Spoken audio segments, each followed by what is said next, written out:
Alas.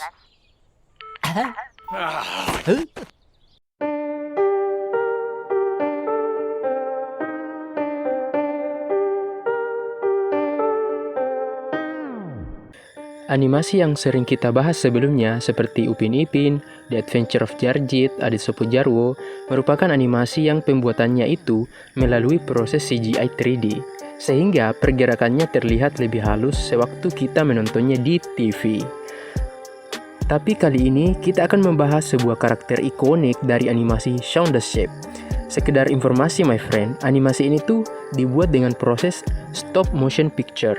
Artinya, pas animasi ini dibuat, difotoin berkali-kali sampai semua foto itu digabung dan itu bakal terlihat seperti sebuah pergerakan yang lebih nyata. Dalam serial Shaun the Sheep, diceritakan bahwa The Farmers memiliki 11 ekor domba yang mana dari semua domba itu terdiri dari beberapa domba yang punya ciri khas sendiri. Contohnya kayak si gendut yang bernama Shirley, ada juga yang masih bayi bernama Timmy.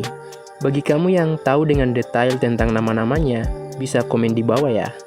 Dari semua domba The Farmers, di video ini kita akan menggali tentang karakter Shaun yang bisa dibilang adalah pemimpin para kawanan domba. Asumsi kalau Shaun adalah pemimpin bisa kita perhatikan di setiap episode. Biasanya kalau ada masalah di peternakan, Shaun-lah yang biasanya menjadi pencari solusi dan mengarahkan domba lain untuk mengikuti langkahnya. Dalam mengeksekusi solusi, dia nggak sendirian, tapi dibantu oleh Bitzer, si anjing setia milik The Farmers. Di kehidupan nyata, anjing digambarkan lebih cerdas, ya nggak sih? Tapi meskipun begitu, dalam banyak episode, Shaun lebih sering menjadi pemecah masalah. Kita ambil contoh pada episode ketika The Farmers terjebak dalam toilet. Di scene ini, The Farmers meminta tisu, lantas Bitzer pergi mengambilnya di dalam rumah. Entah karena emang nggak tahu atau apa, tisu itu ditarik sampai hanya tersisa beberapa senti doang. Di episode ini, saya menduga kalau penulis cerita menyampaikan sebuah pesan tersembunyi yang mau dikatakan kepada penonton bahwa Shaun itu selain cerdas, dia juga berpikir out of the box dan tidak hanya terpaku pada sebuah sistem. Sampai di sini kamu masih belum paham? Oke, mari kita jelaskan lagi. Jadi, di episode Shaun the Sheep yang berjudul Rusak, intinya tuh The Farmers terjebak dalam toilet dan tak bisa keluar dari sana. Kalau secara intuitif, harusnya Bitzer berpikir bagaimana cara agar bisa mengeluarkan tuannya itu kan. Nah, tapi Bitzer tidak melakukan itu. Alih-alih menyelamatkan tuannya, dia malah fokus pada tugas yang ada pada catatannya.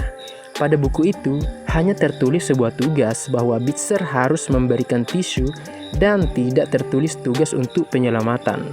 Ya, namanya juga masalah kan, gak ada yang tahu.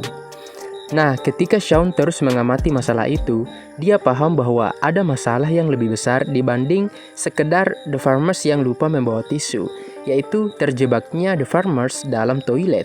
Shaun pun menyusun berbagai rencana untuk pembebasan.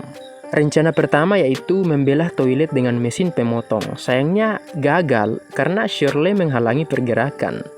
Rencana kedua yaitu masih mau membelah toilet tapi menggunakan gergaji manual. Harusnya cara ini tuh berhasil ya, tapi Bitzer terlalu takut risiko jadi gagal lagi deh. Rencana terakhir berhasil dilakukan dengan mengikat gagang pintu ke mobil. Tapi toilet sudah ditukar dengan yang baru tuh. Cerita selengkapnya silakan tonton sendiri ya my friend. Hal yang ingin saya tekankan di sini adalah apa saja karakter seorang pemimpin dari Shaun yang bisa kita tiru. Pertama, jadilah orang yang berpikir jangka panjang. Kedua, sesekali kita tidak harus selalu mengikuti sistem ya. Ada masa di mana kita mengambil sebuah keputusan sendiri. Hal ini bisa kita lihat dari Bitzer yang hanya berfokus pada tugas yang ada pada buku catatannya.